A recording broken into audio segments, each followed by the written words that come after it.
இந்தியாவோட எதிர்காலத்தை மனசில் வச்சு எல்லாரும் கடமையாற்றணும்.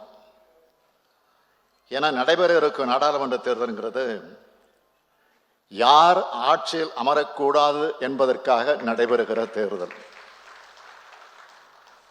கடந்த 10 ஆண்டு காலமா மக்களுக்கு கொடுத்த எந்த வாக்குறுதியும் நிறைவேற்றாம, தமிழ்நாட்டுக்கும் தமிழ்நாட்டு மக்களுக்கும் எதையும் செய்யாம, பேரிடர் பாதிப்புக்கு கூட நிதி ஒதுக்காம, இறுதி காலத்தில் ஒரு கோயிலை கட்டி மக்களை திசை திருப்ப பார்க்குது பாஜக தலைமை. தேர்தலை சந்திக்க இருக்கும் பாஜகவுக்கு மக்களிடம் சொல்றதுக்கு சாதனை எதுவும் இல்லை.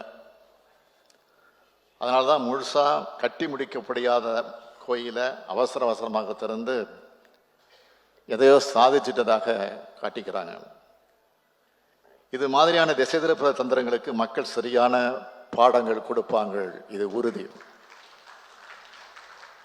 எல்லா வகையிலுமே மக்களை நசுக்கின ஆட்சி பாஜக. அந்த கோபம் மக்கள் மனசில் இருக்கு. தமிழ்நாட்டில் நாம வலுவான கூட்டணி அமைச்சிருக்கிற மாதிரி இந்தியா முழுமைக்கு வலுவான கூட்டணியை உறுதி செய்தாகணும்.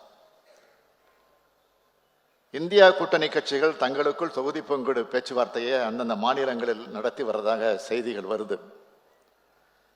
விரைவில் எல்லாம் நல்லபடியாக முடிந்து நாட்டு மக்களை காப்பாற்ற, தமிழ்நாட்டின் முன்னேற்றத்திற்கு உதவும் ஒரு ஒன்றிய அரசை உருவாக்க நாமெல்லாம் தேர்தல் களத்திலே நுழைகிறோம். அதற்கு டிஆர் பாலு அவர்கள் தயாராக வேண்டும் என்று இந்த நேரத்தில் கேட்டு, இந்த பணிகளை எல்லாம் வெற்றிகரமாக முடித்த பிறகு இந்த பாதை மாறா பயணத்தோடு அடுத்தடுத்த பாகங்கள் எழுதுவதற்கான வேலைகள் நம்முடைய டிஆர் பாலு அவர்களுக்கு காத்திருக்கிறது. செய்திகளை உடனுக்குடனும் துல்லியமாகவும் தெரிந்து கொள்ள சப்ஸ்கிரைப் பண்ணுங்க.